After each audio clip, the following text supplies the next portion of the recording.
We just learned about Ed. He was a fixture in New Orleans, much like our next Hall of Famer, followed in the footsteps of his daddy, Rags. Isn't that a great nickname? We've got some good ones in the Hall of Fame. A mailman, a pistol, slick, big hands. We've got a blonde bomber, Chief Snake, the Ruston rifle, big wit before long.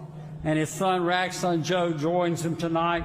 He's led the Delgado Dolphins to become one of the top JC programs in American baseball. Let's learn more about our next inductee.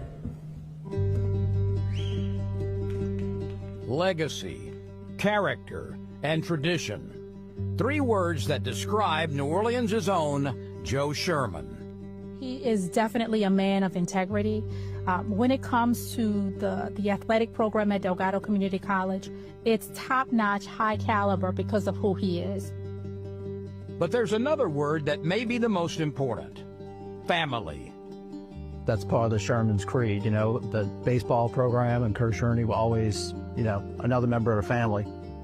Joe's love of baseball started at an early age, learning the ways of the diamond from his father, Hall of Famer Rags Scheuermann. When I came to Louisiana, one of the guys I met was a young kid while his father coached the team.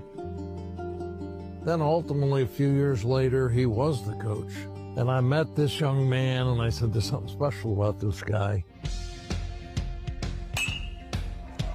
35 consecutive seasons later, the winning tradition of Delgado baseball is recognized by college baseball fans across the nation.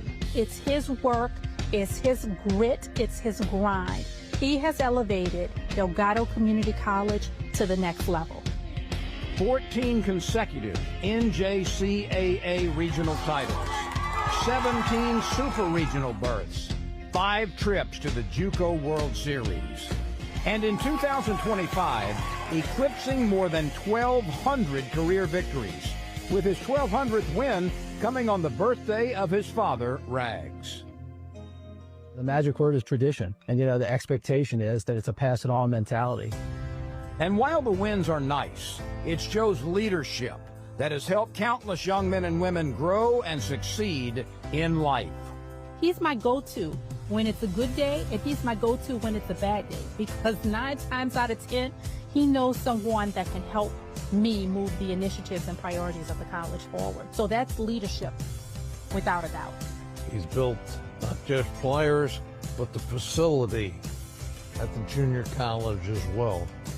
So he's been a superstar for Louisiana baseball, and certainly a Hall of Famer.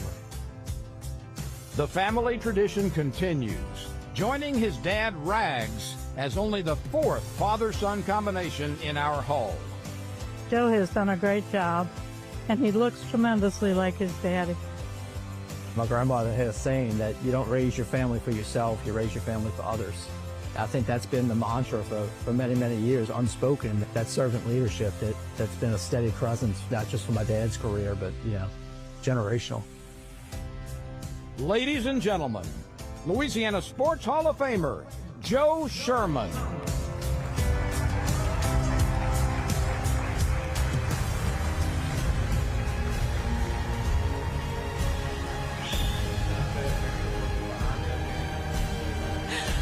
Oh, come on, you are a I'll just keep looking down so I don't cry, Coach Saban, that's all. Well, first of all, I want to say congratulations. It is quite an achievement to be the 4th only father-son duo inducted into the Louisiana Sports Hall of Fame. What do you think your dad, Rags, would say to that? Yeah, I think he'd say, that's a big upset. I'll be quite honest with you. You know, he'd be proud, but my dad was my idol, you know, so just try to make him proud.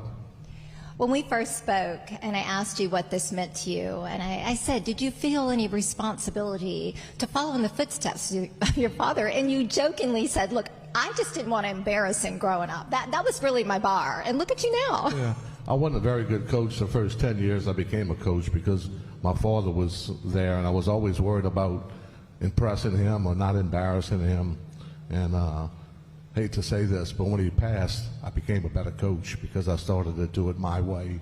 And I know he's laughing at me right now, but You know, he used to send these notes down through our official scorer, and I'd say, Otto, you know what to do with that note. I know I screwed up. I don't need to hear it again. So you didn't need a Post-it note to remind you, did you? So I want to talk about what you have done for Delgado baseball, because you've really changed the perception and created a lot of respect for junior community college baseball. I mean, it is turning out professional baseball players, collegiate baseball players. What you've done in your time there has really changed the perception. Yeah, it's been a tough sell. You know, when I first got to Delgado was known in the state as a trade school. It's where you send your son to be a plumber or an electrician, air condition repairman, and getting on the road and try to convince parents that, hey, you can come to Delgado, get transferable credits. As English class you're going to take here is the same English class you're going to take at LSU. It was a tough sell, and because we were one of the only 2 community colleges in the state when I started, so it was a climb uphill for a couple years. But I hate to say this, the tragedy of Katrina was the renaissance of our program. So we are coming up on the 20th anniversary of Katrina, August 29th, and I do want to remind people that it was less than a year after the storm, and you had to piece the baseball program back together, literally go out and raise funds and repair fields, and this was a turning point for the program. Yeah, I'll tell the story as short as I can tell it, but we evacuated my family to Baton Rouge, and Herb Vincent and Coach Bertman helped us find housing for a couple days. We ended up in the Radisson Hotel, 11 women, 2 dogs, a rabbit, me and my son. I don't know where the hell the rabbit came from, but walked in the bathroom and the rabbit was in the tub. I said, what the hell is going on here? But that's who the Shermans were. Anyway, couple days passed, and a friend of mine who owned the New Orleans Fairgrounds sent me a text message, which my daughter had to tell me what it was because I never got a text message before. And he said, I have a camp in New Roads if you want to use it. So the Clamperts, aka the Shermans, and the rabbit moved to New Roads, and we bought furniture and moved into this fishing camp for 2.5 months. And it was during that time that I tried to find my players because they were spread out all over the place. Eventually got back to New Orleans in October, got our roster together, and tried to pick up the pieces. Baseball wasn't necessarily preordained in your destiny. Tell people the story of how it came about just through an unexpected open door. Yeah, so this is a true story. When I was growing up, I started working for the Sugar Bowl when I was 13 years old. I was a mail courier. And back then, they used to deliver the newspapers to the bus station 3 days after they were printed. And you'd bring the newspapers to the 2 head coaches so they could read about the bad writers like Gilbo, what they were saying about them. And 1974 was my first year working there, and it was Alabama versus Notre Dame. And I remember the first time I met Coach Bryant, I was delivering about 25 newspapers. Alabama's got more damn newspapers than any city in America. Dailies, weeklies, whatever, bi-weeklies. And I get to the suite, and I had a doorbell on it, and I rang the doorbell, no answer. I rang the doorbell a second time, no answer. I said, I'm going to have to carry these papers all the way back downstairs. I'm going to try it one more time. Rang the doorbell the third time. All right. The door opened. I thought the room was on fire. There's cigar smoke, cigarette smoke. And that was Coach Bryant. Wife beater T-shirt, white boxer underwear. Bring him in here, boy. Brought the newspapers in, and then I said, Coach Bryant, I got some telegrams. Half the people here probably don't know what telegrams were, but brought the telegrams in. He gave me a $1 bill. And I said, man, I should have got him to autograph that, and the rest is history.